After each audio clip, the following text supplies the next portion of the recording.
Sesi wawancara yang pertama ini terkait dengan pengembangan program Bumi Pancasila di ND. Seperti apa informasi selengkapnya pendengar?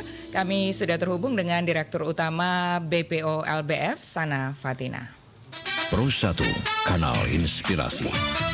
Mbak Sana, selamat pagi. Assalamualaikum. Assalamualaikum, selamat pagi Mbak Desi. Apa kabar? Sehat? Baik, Alhamdulillah. Baik, ya kami juga ikut senang ini kalau ada program membumikan Pancasila di ND. Selengkapnya ini namanya ND Bumi Pancasila begitu Mbak Sana ya? Iya, kira-kira kayak gitu. Ya, seperti apa sih programnya ini selengkapnya?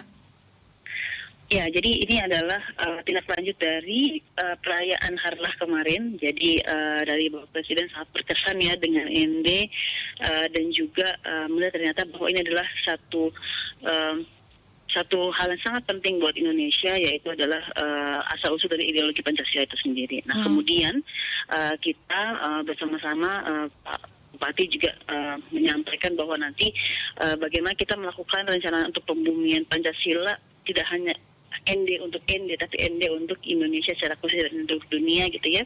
Dalam konteksnya adalah menyiapkan ND sebagai destinasi wisata sejarah khususnya, dan bagaimana ini bisa tidak hanya sebagai sejarah yang dalam bentuk museum gitu ya, tapi living history. Jadi nanti inginnya ND ini adalah menjadi tempat ketika orang mau belajar tentang Pancasila, datanglah ke ND. Ya, jadi implementasinya nanti akan dibuat apa saja Mbak Sana di ND? Tentunya dalam pengembangan destinasi mulai dari aksesibilitasnya, kemudian akses penerbangan dan segala macamnya ya, kemudian pengembangan atraksinya itu sendiri, jadi penguatan dari jalur Soekarno Trail-nya seperti apa, kemudian nanti narasinya, kemudian guidingnya seperti apa, lalu juga bagaimana aktivitas-aktivitas yang menunjukkan kepancasilaan itu sendiri gitu ya, yang diorganize oleh teman-teman komunitas, teman-teman kampus pendidikan dan segala macamnya, sehingga benar-benar ini semua nanti jadi satu rangkaian terpadu. Nah, yang menarik di sini adalah bahwa kita mencoba untuk bagaimana agar orang itu pas datang mereka jadi merasakan sendiri, oh pantesan ya Bung Karno bisa merenungkan 5 dasar Pancasila gitu ya, karena nilai-nilai tersebut memang terinternalisasi dengan sangat baik di ND dengan sendirinya gitu. Jadi kan sebenarnya ini udah ada nih barangnya ya, cuma kita hanya mengemas dalam bentuk experience, sehingga orang ketika datang mereka bisa mendapatkan lebih informasi yang lebih jelas, lebih detail, karena tidak ada museum, ada arsip dan segala macamnya. Tapi di sisi lain mereka pun bisa melihat implementasi dari si Pancasila itu sendiri di kehidupan ND maupun dengan festival-festival yang ada, lalu juga dengan kegiatan-kegiatan tahunan yang akan kita memang selenggarakan di ND secara rutin. Jadi ini membangun dan memperkuat vibes Pancasila di ND begitu Mbak Sana ya? Iya, karena kan kalau ini kan di luar negeri itu banyak juga kayak gini ya sebenarnya ya. Jadi kayak misalkan kalau beberapa hal misalnya kita mau lihat bagaimana sih misalkan sosialis misalkan bisa pergi misalkan ke Rusia atau kemana misalkan seperti itu. Nah ini juga sama gitu. Jadi yang menariknya adalah Pancasila itu kan nggak ada di seluruh dunia, hanya ada di ND, dan makanya sebenarnya potensinya adalah menjadi destinasi wisata sejarah ideologi tadi itu. Nah cuman yang lebih kita tekankan di sini adalah nggak usah jauh-jauh ke luar negeri dulu deh. Orang-orang di Indonesia dulu nih, 287 juta penduduk Indonesia. Kan selama ini mereka banyak yang nggak tahu bahwa ND itu adalah tempat asalnya Pancasila. Kemudian kita melihat sendiri ya tentang Pancasila, banyak juga yang udah mulai luntur nilai-nilainya segala macam, karena mereka hilang arah dan nggak tahu harus belajar kemana sih, apa sih barang ini gitu kan. Nah ini yang saya pikir kekuatan utamanya ND nanti, sehingga kita pun juga lagi merancang ya gimana caranya nanti akan mewajibkan anak sekolah khususnya ya harus giliran datang ke ND sampai kayak gitu. Jadi benar-benar internalisasi Pancasila ini tidak hanya dalam konteks pariwisata, tapi benar-benar dalam konteks edukasi, dan edukasinya ini lintas generasi, lintas waktu, lintas segala macam, karena memang tugas dari Bumi Pancasila tadi itu adalah bagaimana nilai-nilai Pancasila ini tidak hanya sekedar di kata-kata atau dihafalkan gitu ya di sekolah, tapi benar-benar orang bisa melihat, oh ini loh bukti nyatanya. Dan yang menarik kan masih ada itu ya semua jejaknya, jadi kayak rumah pengasingannya masih ada, terus kemudian jalur-jalurnya masih ada. Nah ini akan diperkuat dengan narasi dan konten yang menurut saya akan membuat orang menjadi belajar dan menjiwai karena memang lokasinya itu di depan mata mereka gitu. Mereka bisa menyentuh barang itu seperti itu. Mbak Sana, ini kabarnya juga nanti akan dibuat dalam sebuah proposal, nanti juga akan dipresentasikan ketika Bupati memenuhi undangan Presiden untuk ke istana, begitu Mbak Sana? Iya betul, jadi ini bagian dari proposal yang disampaikan Pak Bupati bersama Pemkab ND juga. Kemarin kita bantu support juga ya untuk tadi, karena kan membangun destinasi ini nggak bisa cuma satu kementerian dan satu. Kemudian banyak faktor yang sekarang, misalkan ND ya, ND saat ini adalah kapasitasnya, kemarin itu datang sekitar 1000-an orang lebih aja udah bingung mau tinggal di mana, mau makan apa kan gitu ya. Nah ini juga bagian dari pengembangan destinasi. Jadi dengan kita sudah melihat, oke, setiap tahun akan banyak orang yang datang minimal untuk Harlah ya, misalkan seperti itu, maka harus berapa banyak hotel yang ada, berapa banyak restoran dan segala macamnya. Bagaimana penerbangannya, dan kayak kemarin tuh kan ada yang lewat mana, penuh semua, travel udah penuh. Nah ini yang kita desain semua. Dan kembali lagi bahwa kita punya target bagaimana nanti ND yang sekarang kan jumlah kunjungan itu sekitar 90 ribuan ya per tahun ya.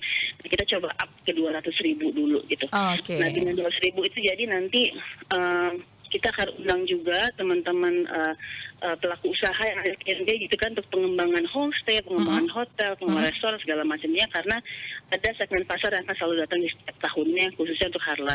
Di sisi lain kan nggak mungkin dong cuma tanggal 1 Juni aja ya, tapi sepanjang tahun ini mau kayak gimana. Nah tadi yang saya sampaikan, contohnya ada wisata wajib edukasi mahasiswa sekolah datang ke sana tentang ND, ada juga nanti kita gabungkan dengan geoparty sebenarnya, jadi kombinasi di antara dua itu. Ya Mbak Sana, ini dalam penyusunan proposal ini menuangkan ide-ide kreatif ini dengan tujuan-tujuan tadi yang sudah disampaikan, ini apakah berjalan lancar saja atau masih ada beberapa kendala Mbak Sana? Mungkin pertama teman-teman di ini mungkin kaget dan excited kali ya, jadi karena kan saya pikir saya juga sebenarnya sangat senang gitu, karena Pak Presiden mengalami hari yang sangat menyenangkan di ND, dan beliau jadi memberikan kesempatan ini untuk ND. Jadi ya belajar kita dari Labuan Bajo kemarin ya, jadi kami membantu memandu kira-kira step-stepnya seperti apa sehingga dukungan pemerintah pusat bisa optimal. Apalagi kan ini tinggal 2 tahun terakhir ya, jadi kita benar-benar pilih bagaimana dari skala prioritas. Jadi kita milih dari daftar yang sangat banyak, kita cut beberapa yang mana yang benar-benar penting dan bisa menjadi daya ungkit.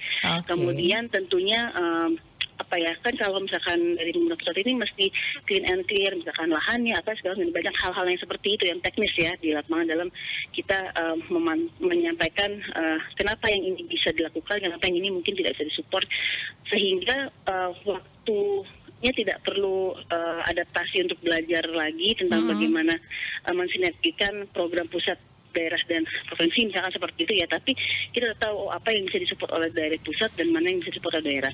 Nah, kendala lainnya adalah mungkin juga ini kan agak intens ya, jadi istilahnya menyiapkannya datanya harus langsung ada, langsung ini atau segala macam. Nah ini juga beberapa hal yang belum terbiasa tuh kerjanya, harus ngebut gitu kan, tapi saya melihat antusiasmenya dan mereka masih setengah nggak percaya gitu bahwa ini bisa juga diberikan kesempatan kepada ND. Jadi sekarang yang kita lakukan adalah bagaimana agar stakeholder yang non pemerintah daerah khususnya ya untuk bisa juga melihat ini sebagai kesempatan dan juga berpartisipasi dalam arti punya inisiatif, karena kan tentunya tidak bisa pemerintahnya berjalan sendiri dalam arti hanya dengan program ini ya. Pemerintah pusat akan mengeluarkan anggaran pun dia hanya sebagai trigger. Nah yang lebih penting tadi itu tuh gimana caranya masyarakat ND, kemudian pemerintah agama, lalu kemudian masyarakat komunitas kreatif dan segala macamnya ada peluang tuh 200.000 market, 200.000 orang yang akan datang setiap tahunnya. Nah mau diapain nih si ND gitu. Jadi ini yang kita pengen dorong teman-teman ikut berpikir juga dari sekarang, sehingga jalannya para pemerintah bangun, di sisi lain juga ekosistem industri pariwisatanya muncul dan masyarakatnya pun juga muncul, sehingga benar-benar menjadi satu destinasi yang menarik dan atraktif. Untuk merampungkan ini ya, semua ide dan niat baik ini, apa yang masih harus dilakukan oleh pemerintah Kabupaten ND dan juga masyarakat Kabupaten ND yang saat ini sedang mendengarkan kita, Mbak Sana? Intinya kalau sekarang sih sudah dikumpulkan semua. Kemarin saya juga salut sih, jadi kita intens rapat 2 hari selesai gitu ya barangnya. Kemudian ya kita tinggal menunggu sih kelanjutan dari istana, kita tunggu undangannya segala macam. Pak Gubernur juga sudah diinformasikan oleh Pak Bupati semua. Jadi sebenarnya tahapnya sekarang adalah kita sambil berdoa, sambil menunggu, dan juga sambil memikirkan alternatif lain ya. Jadi karena kan nggak mungkin mengandalkan anggaran negara semua. Misalkan ya dari skenario-skenario tersebut, oh ternyata yang ini tidak bisa disupport segala macam karena keterbatasan segala macam, maka kita masih cari solusi lain. Nah ini juga saya lagi pengen undang diaspora ND nih. Kita kembali, kita ke ND, kita bangun sesuatu dengan beberapa proyek sudah kita sinergikan. Jadi yang penting adalah kita punya master plan bersama nih. Memang nggak tertulis ya dalam bentuk tulisan gitu, tapi kita punya kesepakatan konsep besarnya mau kayak gimana, seperti apa. Makanya di masa-masa seperti ini, mumpung ITMP-nya belum jadi ya, ide kolaborasi dan segala macam dan komunikasi itu penting banget. Nah jadi ini yang saya pikir kita sama-sama dari semua komunitas. Oh ya, saya juga lupa. Jadi banyak juga komunitas masyarakat ini yang mensupport juga. Jadi nggak cuma ide dari pemerintah doang, tapi ide-ide dari masyarakat ada dan segala macamnya. Jadi ini sangat baik ya untuk mulai. Mudah-mudahan tetap semangat dan tetap on gitu ya untuk 2 tahun terakhir kita selesaikan bagaimana membangun ND melalui Bumi Pancasila. Minimal tahun depan harus ada yang berubah dari ND, bertambah gitu kan, karena memang pesertanya udah nambah lagi nih, nggak cuma dari Jakarta dan sekitar, tapi mungkin kita bisa mulai undang dari banyak tempat gitu untuk memperingati Harlah di ND. Amin, mudah-mudahan berjalan lancar. Kita dukung bersama dengan doa, dan tentu saja RRI siap support semua tujuan-tujuan baik ini begitu ya Mbak Sana ya. Terima kasih banyak. Terima kasih. Nanti juga kami akan update bagaimana perkembangan rencana ini begitu Mbak Sana ya di Pro1 RRI. Kalau boleh RRI itu seperti biasa selalu memonitor ya, jadi. Siap. Siap. Ini jadi kerja bersama. Oke, terima kasih Mbak Sana. Sampai jumpa juga di Labuan Bajo nanti ya. Ya, baik, terima kasih. Selamat pagi. Bersama kami baru saja Direktur Utama BPO LBF Sana Fatina ini menyampaikan informasi terkait dengan pengembangan ND sebagai Bumi Pancasila dan Geopark Kelimutu, dan dokumen proposal ini tadi seperti yang disampaikan merupakan tindak lanjut dari arahan Presiden yang rencananya juga akan diajukan kepada Presiden di Istana Negara secara langsung oleh Bupati ND.